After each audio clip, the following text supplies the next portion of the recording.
রুনার কি ঘটনা ঘটলো? কই, আমি তো কিছু জানি না। একদম অ্যাক্টিং করবা না। সবই জানো, নিশ্চয়ই জানো, কিন্তু আমাকে বলো না। সবকিছু আমার থেকে আড়াল করো তোমরা। কি হয়েছে রুনার?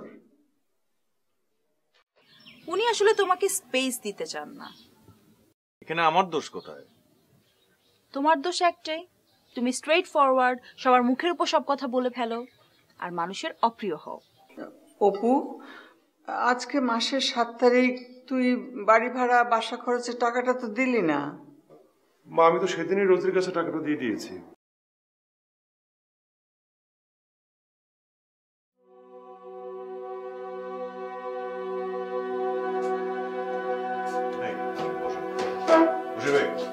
এই 4টা চা দিতে বলেন আর কিছু পুরি দিতে বলেন।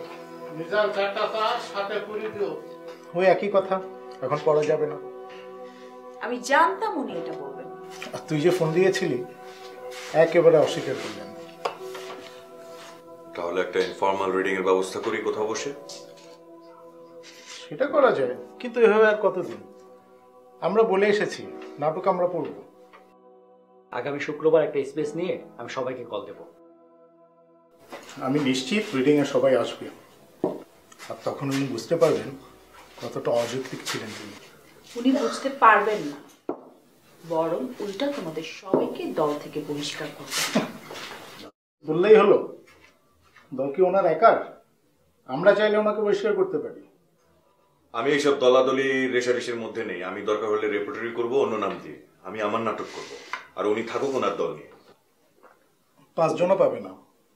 আমি দলের ছেলেদের সাথে কথা বলেছি, সবাই তোর পক্ষে, সবাই নাটক পড়ার পক্ষে। দরকার হলে আমি সবাইকে আবার কল দেব, সবাই আসবে, কিন্তু রিডিং হবে। হায়দার, চল। ওকে, আসিরা।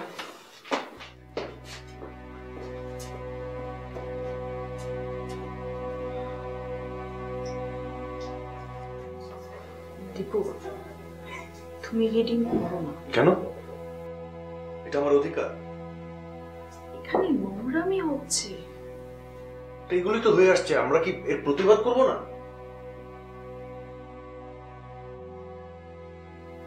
এই নোংরামের মধ্যে তোমার যাওয়ার কোনো দরকার নেই। আমি নোংরামি করছি না, আমি নাটক রিডিং পড়তে যাচ্ছি।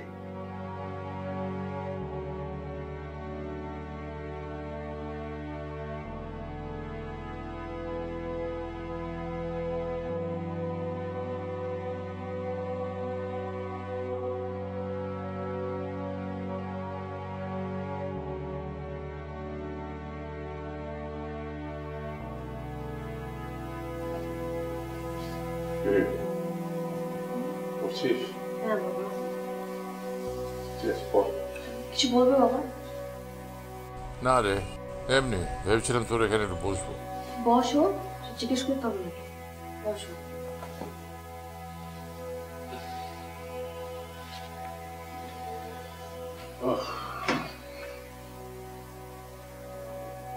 একটা গান শুনতে ইচ্ছে করছে।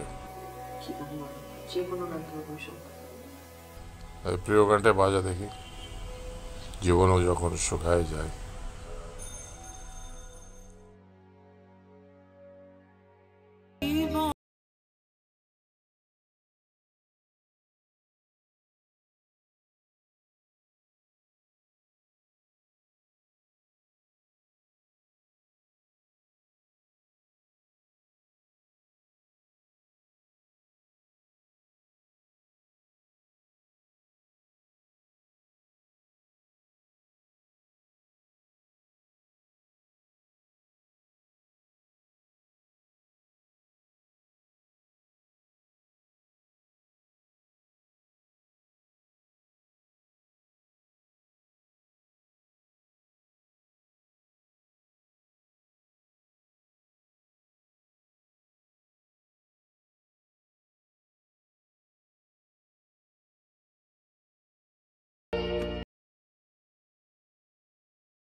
খুবই খারাপ ওসমান সাহেব।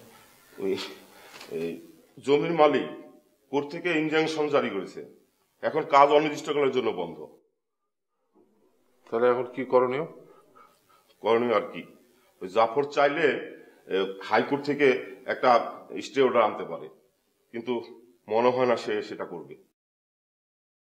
ওই টাওয়ারটা তো টাকা পাচার করে দিয়েছে, এখন কাজ হলেই কি আর না হলেই কি। যা ইচ্ছা তাই করবে নাকি?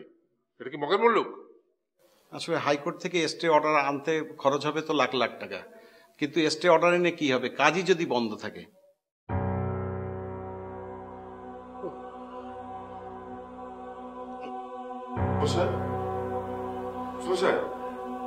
কি হলো আপনার? সাহেব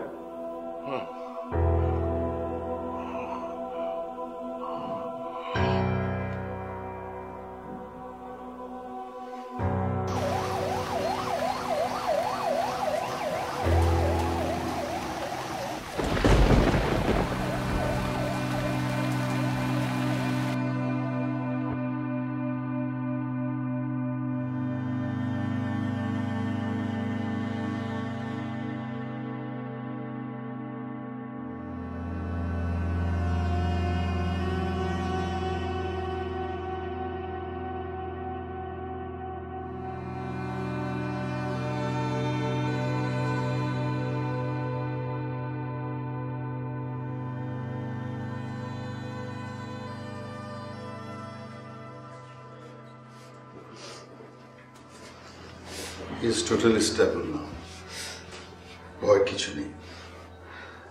একটা মাইল্ড অ্যাটাকের মতো হয়েছিল আর কি। একটা এনজিওগ্রাম করতে হবে, যদি কোনো ব্লক ধরা পড়ে তাহলে স্টে করব। আজকাল মেডিকেল সায়েন্স অনেক দূর এগিয়ে গেছে, ডোন্ট ওয়ারি। বাবাকে খুব ভালোবাসো তাই না মা? খেতো না, ইটস ফাইন, খুব শীঘ্রই বাড়ি নিয়ে যেতে পারবে। প্লিজ আমার বাবাকে বাঁচান। মানুষের জীবন অদ্ভুত মা। মানুষের জন্মই হয় একটা মৃত্যুদণ্ডকে কাঁধে নিয়ে। জন্মিলে মরিতে হয়। এই পৃথিবী থেকে একদিন আমরা সবাই চলে যাব, সবাই, কেউ চিরকাল বেঁচে থাকবো না। আমাকে প্রতিদিন মৃত্যু দেখতে হয়। আমি প্রতিদিন মৃত্যু দেখি, পরিণত অপরিণত, বয়স্ক বৃদ্ধ শিশু যুবক, মৃত্যু দেখি। আমি অবশ্য চেষ্টাও করি, কিন্তু জীবন দেওয়ার ক্ষমতা তার আমার নেই। খেতো না মা, তোমার মতো একটি মেয়ে আমার ছিল, যে কোনোদিনও আর আমার জন্য কাঁদতে পারবে না।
অপু, প্রফেসর মাহমুদের সঙ্গে আমার কথা হয়েছে, ভয়ের কিছু নেই, মাইল্ড অ্যাটাক, এনজিওগ্রামের রিপোর্টও ভালো, পরশু ওনাকে বাসায় নিয়ে যেতে পারবে।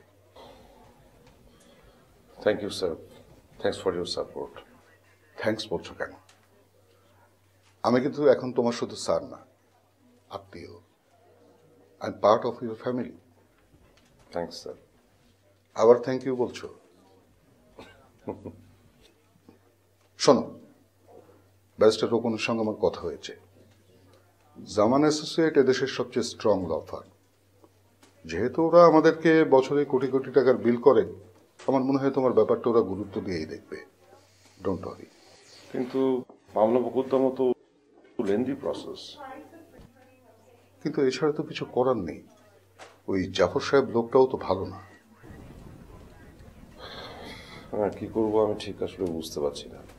আমার মনে হয় তুমি ওনার সঙ্গে একবার দেখা করো, দেখা করে থ্রেট করো। আমাদের লয়ারদের নাম শুনে উনি ভয় পাবে। হয় সে তোমার প্রবলেম সলভ করবে, নাহলে টাকা ফেরত দেবে। এতে কি কাজ হবে? হ্যাঁ, কাজ হবে। তুমি তাকে ভয় দেখাবে, সময় দেবে মাত্র 3 দিন।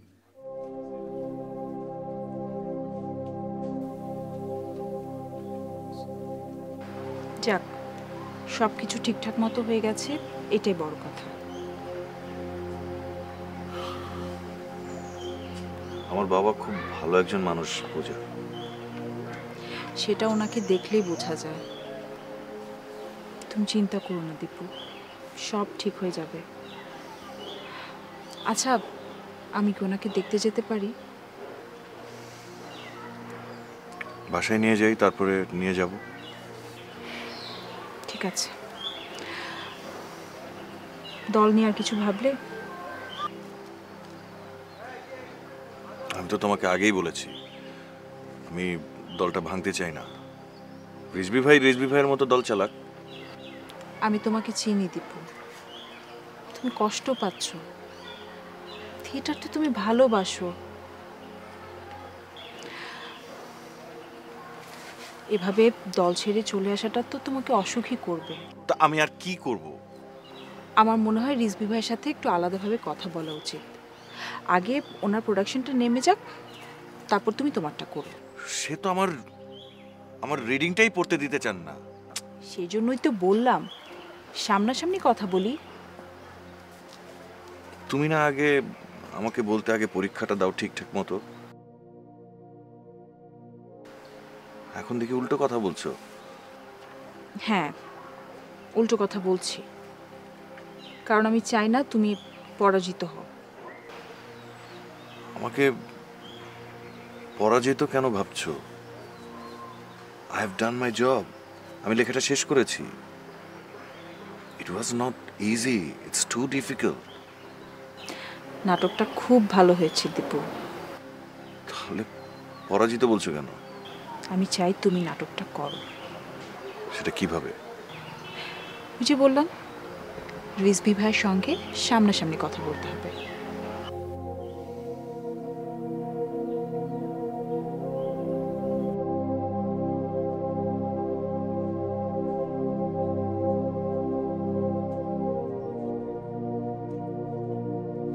আসতে পারি?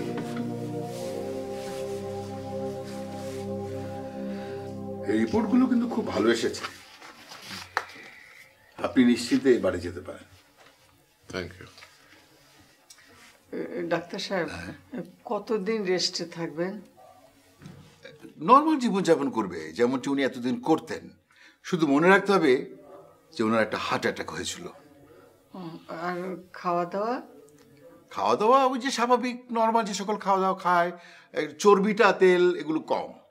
আমার একটা সাজেশন আছে, এই টেনশন কিন্তু আর করা যাবে না। এই স্ট্রেসটাই কিন্তু মানুষের জীবনে সবচেয়ে ক্ষতির কারণ। টেনশন তো হবেই, এত কিছু ঘটে চারদিকে। দেখুন, যা ঘটার তা তো ঘটেই। টেনশন কিন্তু কোনো সমাধান দেয় না। এই দুশ্চিন্তা হচ্ছে অনেকটা একটা লুপের মতো। এই লুপটা ঘুরে ঘুরে ঘুরে ঘুরে বারবার আসতে থাকে রিপিটেডলি, এবং এই লুপটাকে ভেঙে দিতে পারাটাই হচ্ছে আসল কথা। মনকে বলুন যে দুশ্চিন্তা কোনো সমাধান দেয় না। তাই কি আর হয়? যেভাবে ঘটনা ঘটে ঠিক সেইভাবেই টেনশন চলে আসে। দেখুন, মানুষ কিন্তু শেষ পর্যন্ত বেঁচে থাকতেই চায়। The purpose of live is to be happy. আমাদের সেই চেষ্টাই করে যেতে হবে। আপনার যদি কোনো অসুবিধা হয় ফোন করবেন, চলে আসবেন, কোনো চিন্তা করবেন না। Thank you doctor.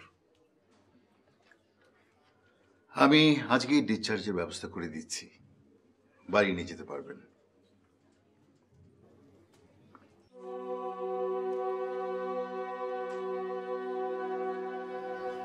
Mister Usman, you are so lucky man.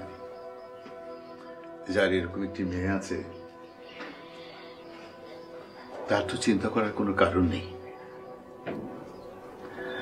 ভালো থেকো মা। I wish you all the success in your life. Thank you.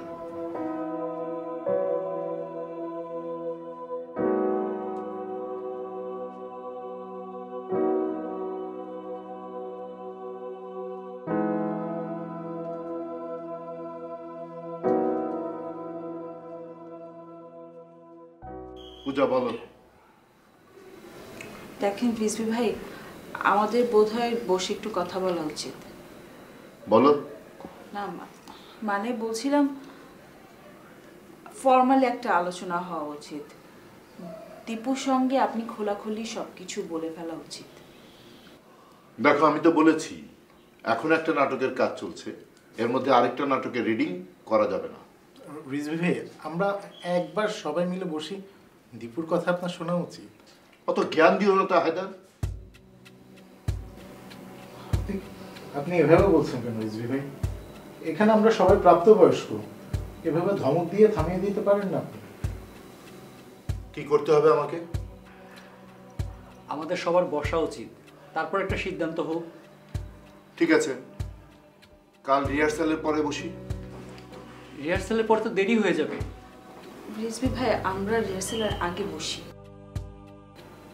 সবাইকে রিহার্সালের 1 ঘন্টা আগে আসতে বলি। বেশ, আমি কিন্তু রিহার্সাল টাইমলি শুরু করব। ঠিক আছে, চলো। আসসালামু আলাইকুম। ওয়ালাইকুম আসসালাম।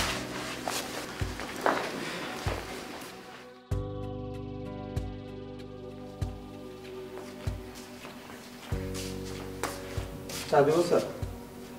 কফি তো নাই, শেষ। তোমার স্যার আজকে আসবেন না? স্যার তো আসতে পারে না আসতে পারে, ঠিক নাই। বসেন, আসতেও পারে। ও আচ্ছা, ঠিক আছে, আমি আরো কিছুক্ষণ বসি। ঠিক আছে, বসেন। স্যার, কালকে রফিক সাহেব স্যারকে তো মারতে গেছিল, আমরা মিলে ঠেকাইছি। আসিফ সাহেব, আপনি এখানে বসে আছেন কেন? এই সুমি, ওনাকে এখানে বসিয়ে রেখেছো কেন? আপনি আসুন, আমার রুমে আসেন। এই যাও, তাড়াতাড়ি একটা গরম কফি নিয়ে এসো। স্যার, কফি তো 2 মাস ধরে নাই। আর সুমি, কফি না তুই দোকান থেকে নিয়ে এসো, যাও যাও। না না, কফি লাগবে না। না না না, অবশ্যই কফি লাগবে। আসেন আসেন, আপনি আসেন। বসুন, এই।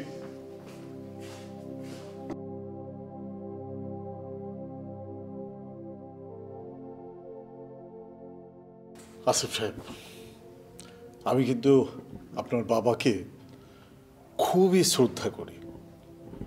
ওনাকে দেখলেই আমার নিজের মরহুম বাবার কথা মনে পড়ে যায়।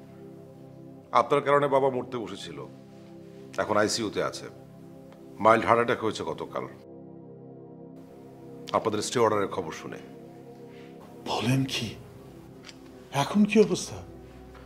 ডক্টর অবজারভেশনে রেখেছে, বলেছে অ্যাটলিস্ট 24 ঘন্টা থাকতে হবে হাসপাতালে। মাই গড, হোয়াট এ কন্ডিশন। আমি কিন্তু খুবই গিল্টি ফিল করছি। আপনার গিল্টি ফিল করতে হবে না, আপনি আমাদেরকে একটা লজিক্যাল সলিউশন দেন। আদারওয়াইজ রফিক সাহেবের মতো আমরা হার্ড লাইনে যাব।